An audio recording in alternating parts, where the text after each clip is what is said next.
Hey guys, I'm Tim Langston with Red Dog Bushcraft, and today what I wanted to do is try to help some people out that are trying to make up their minds on which LT Wright knife to buy. So we're going to discuss the Genesis, the GNS Go No Show in a Saber grind, and the GNS Go No Show in a Scandinavian grind. Let me reposition this camera. I'll move you in here a little bit closer and I'll read down some of the specs and I'll show you some of the differences in these three knives. One thing that you'll appreciate is LT Wright is one of the finest knife makers out there on the market, and I don't think you're going to go wrong or be disappointed with either of these knives. They are some of the finest quality knives that I've ever had the pleasure of using, and I'm fortunate enough to have these three, and I hope that maybe I can give you a little knowledge. Maybe you can glean a little bit from this video as you're trying to make up your mind of which one of these knives you're interested in. So stand by, I'll reposition that camera and we'll get started. Okay, the first knife we're going to take a look at is the Genesis, and this is it right here. The overall length of this knife is 9 inches. The sharpened edge is 4 1/4. The steel is 1/8 of an inch thick, A2. Now notice a note about A2. Now if you want something that is striped with flint, this will not work. It does scrape a firesteel extremely well. The ground is in a high polished Scandi with a 0 edge. That means that there is no secondary edge put down here on the Scandi. It's taken right down to 0. The handle is green beaded and blasted micarta. It has thumb scales on both sides.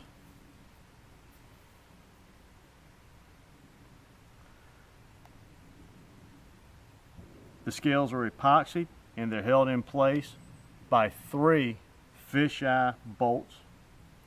Has a lanyard hole. It is a broomstick model. The blade is in a Kephart design, 90-degree sharp spine. The sheath is leather. That was my choice. You have a choice on your sheath options. This particular sheath is in the traditional bushcraft style, has the firesteel loop. It is a fold over for belt carry, but it also has a dangler attachment attached, which I really find it comes in handy, especially in the wintertime. I enjoy using this knife quite a bit, and I grew very fond of a Scandinavian grind as I started practicing bushcraft type skills and started doing a lot of woodworking in camp. The disadvantage of a Scandinavian grind taken down to a 0 is it will have a tendency, a lot of your Scandinavian grinds will have a tendency to roll or chip. Now, of course, anytime you take a piece of metal down to that fine of a cutting edge, that's always going to be a possibility. But the heat treat on this knife is so good that it really has not been an issue. And I must admit, as I strop it, it does put a little bit of a secondary bevel on that knife. One thing that I can say about this knife is that even though it has that 90-degree spine, is I want to do push cuts. It does not hurt and affect my hands at all, and that's, I believe, because of the thickness of the metal. The Scandinavian grind has a tendency to really dig into the wood. It really cuts well, but it has a tendency in my hands now at my skill level that whatever angle I begin my cut, it wants to maintain that angle or actually dig in even deeper. So when you start talking about something that is a really good carver, something that'll make some feather sticks, it'll definitely do it. You can ease up on that angle, but because of the angle of the Scandinavian grind, I find it, well, I just say it takes a little bit more use to really produce real fine curls, which you can do. You can get them down to paper thin and you can do some really fine stuff. But that becomes more apparent as you use it and you get used to it. Now the practical application for this knife, other than wood carving and bushcraft type task, is I have used it to skin animals. I used it for a year, and I find that this end, the way it will ride on the meat and it lifts the hide and cuts, it actually turned out to be pretty good at processing some game.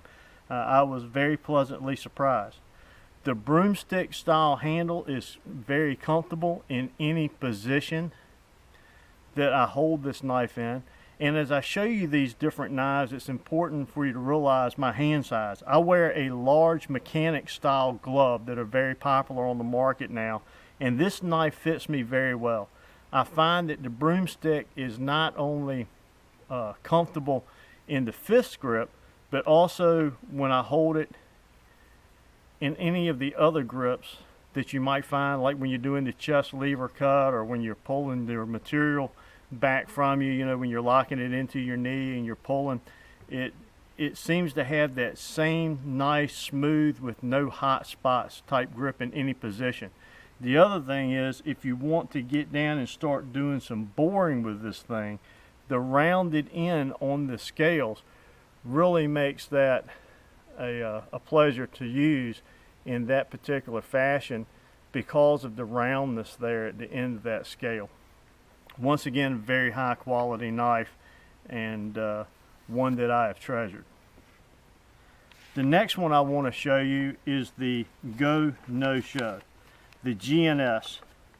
Just a couple of the specs on this particular knife. This knife is 9.5 inches. The cutting edge is 4 1/4. The blade is a saber ground with a secondary convex, and it's in a drop point. The handle is micarta. It's polished and it's in natural. They have several different options that you can choose from. It has 3 fisheye bolts. It is epoxy. It is full tang, as in all 3 of these knives are. Has the lanyard hole.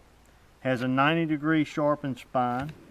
And the sheath on this particular knife is the fold-over style. Pretty traditional when you look at a lot of bushcraft knives. A good quality leather that's double stitched, firesteel loop, the fold-over belt attachment with the dangler. I enjoy the dangler especially because I wear a lot of overshirts, and that allows me to have that knife below that shirt.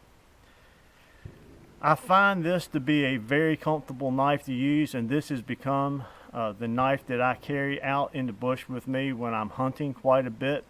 I've really enjoyed the Saber ground. This has kind of been the workhorse of the knife industry for several years. Its grind begins at about 50% of the blade. I'm going to get it up here where you can really see that. So you get a nice angle, a nice smooth end, and then you have the secondary angle at the end.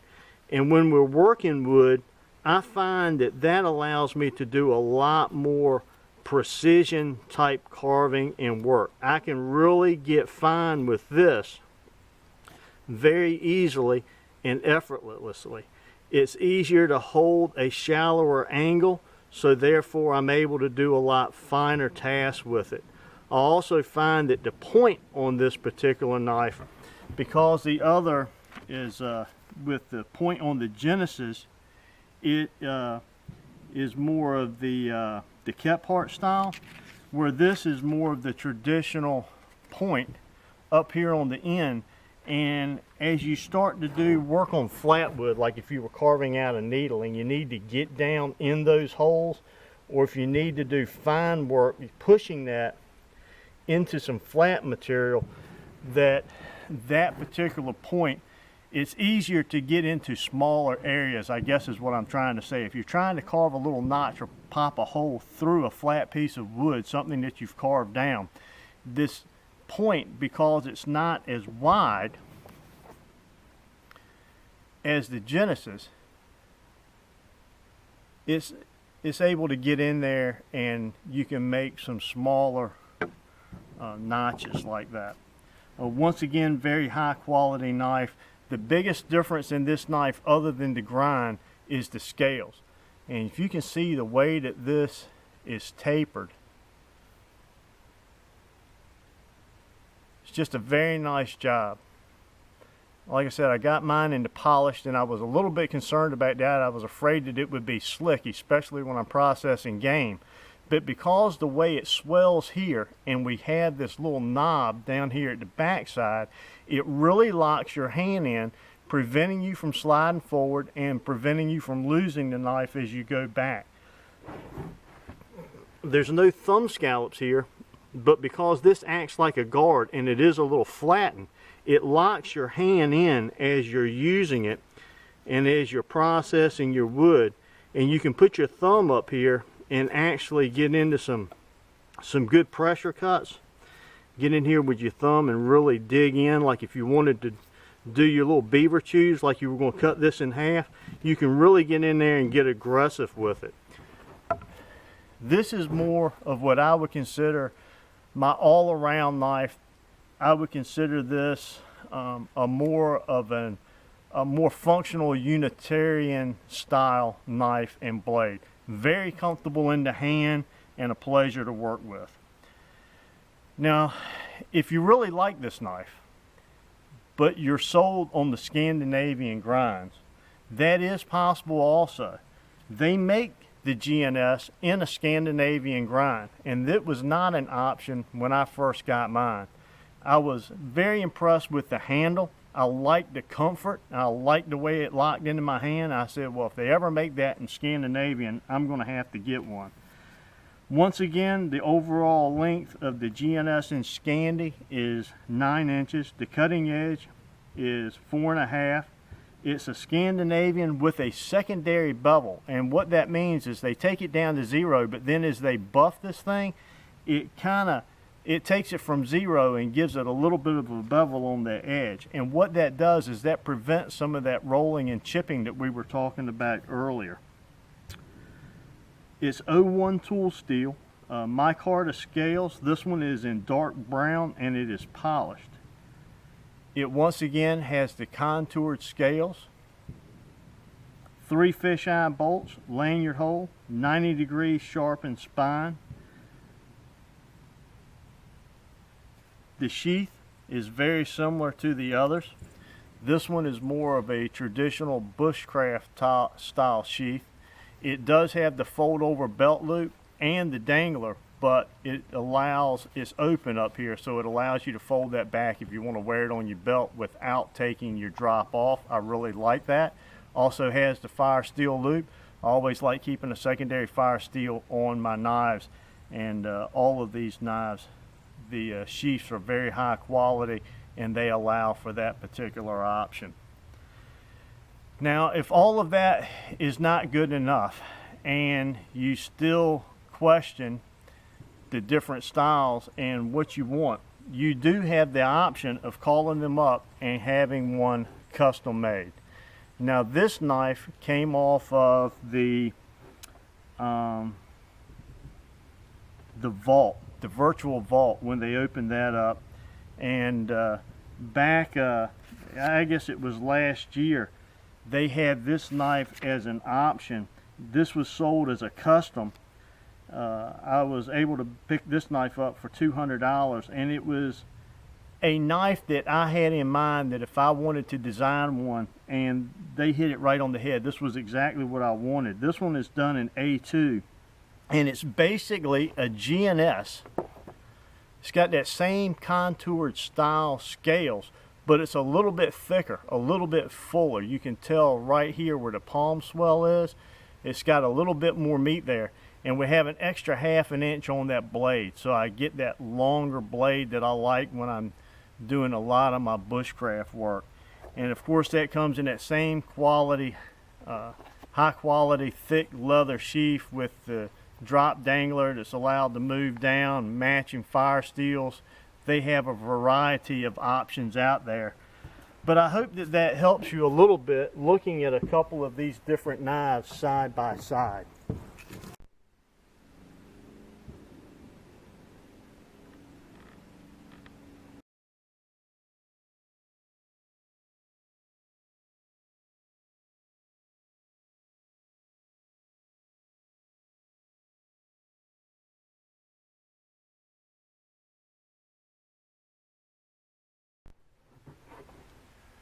Okay guys, I know that making a decision on a knife like this is a big one. It's a big investment, but I tell you, it's a heirloom type product that will be with you for your lifetime. A little bit of care and these knives will serve you and who you decide to pass it on to. It'll serve them very well. So good luck in your decisions. I hope this close-up of each one of these knives helps you make up your mind, and I hope I didn't confuse you or add even more issues to your decision by showing you the custom that I have. I consider myself very fortunate to own each one of these knives, and I enjoy using them. I use my knives very much like a carpenter would use a hammer. I use different knives for different tasks and different circumstances, and it's nice to have the flexibility to be able to go from knife to knife.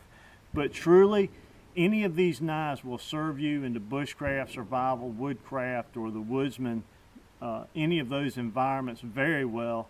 And I think as you use that knife and as you get accustomed to the different grinds and the way that the scales are bolted on, the contour of those scales, the way your hand fits, once you find one that fits you well and you spend some dirt time out practicing with that, you'll find that these knives will have the flexibility that you need to do almost all of the tasks that you could possibly imagine that you would need to do out practicing your woodcraft and bushcraft.